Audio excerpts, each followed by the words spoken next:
पुण्यातील दीनानाथ मंगेशकर रुग्णालयातील गरोदर महिला मृत्यू प्रकरणाची गंभीर दखल घेण्यात आली आहे। तसेच या प्रकरणी रुग्णालयाची काल चौकशी देखील करण्यात आली आहे। मुख्यमंत्री आरोग्य मंत्री यांनी सक्षम टीम चौकशीसाठी नेमली आहे। तो अहवाल आल्यानंतर कडक कारवाई करण्यात येणार असल्याची माहिती केंद्रीय आयुष मंत्री प्रतापराव जाधव यांनी दिली आहे। बुलढाणा जिल्ह्यातील मेहकर येथे 6 एप्रिल रोजी 10 बेड डायलिसिस सेंटरचे उद्घाटन करण्यात आले। यावेळी मीडियाशी ते बोलत होते। चॅरिटी नियमानुसार 10% बेड गरीब रुग्णांसाठी ठेवलेच पाहिजे। पुण्याची घटना दुर्दैवी आहे। सरकार याकडे लक्ष ठेवून आहे अशी माहिती केंद्रीय आयुष मंत्री प्रतापराव जाधव यांनी दिली। चौकशी समितीचा अहवाल आल्यानंतर डॉक्टर घैघास यांच्यावर देखील कारवाई करण्यात येणार असल्याची माहिती मंत्री प्रतापराव जाधव यांनी या प्रसंगी बोलताना दिली।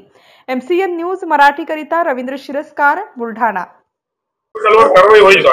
बिलकुल तुम्हाला माहित असेल की त्या हॉस्पिटलची चौकशी करण्यासाठी माननीय मुख्यमंत्री देवेंद्र फडणवीस साहेब असतील, एकनाथराव शिंदे साहेब असतील किंवा आपले आरोग्य मंत्री प्रकाशराव आंबेडकर साहेब असतील यांनी त्या ठिकाणी 4 सक्षम लोकांची टीम चौकशीसाठी नेमलेली आहे आणि लवकरात लवकर 3 ते 4 दिवसात त्याचा अहवाल द्यायचं सांगितलेलं आहे।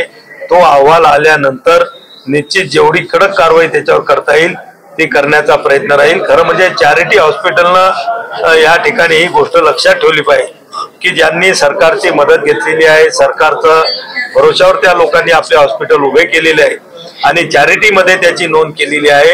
तर चॅरिटीचा जो नियम आहे की गरीब त्या ठिकाणचे 10% बेड म्हणजे 100 बेडचं हॉस्पिटल असेल तर 10 आणि 400 बेडचं हॉस्पिटल असेल तर 40 बेड हे गरीब लोकांना मोफत उपचारासाठी ठेवलेच पाहिजेत। हा सक्त नियम आहे आणि त्याच्यानंतर दुसरे 10% बेड हे दुर्बल घटकासाठी आहेत की त्या 10% बेडवर 50% खर्चामध्ये उपचार होऊ शकतात। पण अनेक चॅरिटी हॉस्पिटल या ठिकाणी हे नियम पाळत नाहीत, गोरगरीब लोकांना त्याचा फायदा होत नाही।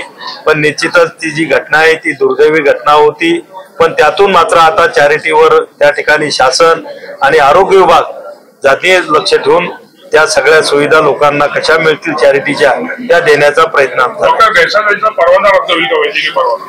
आता हे बघा, तुम्हाला मी अगोदरही सांगितले की चौकशी समिती नेमलेली आहे। चौकशी समितीमध्ये काय अहवाल येतो त्या अहवालानुसार कडक कारवाई केली जाईल एवढं मी सांगतो।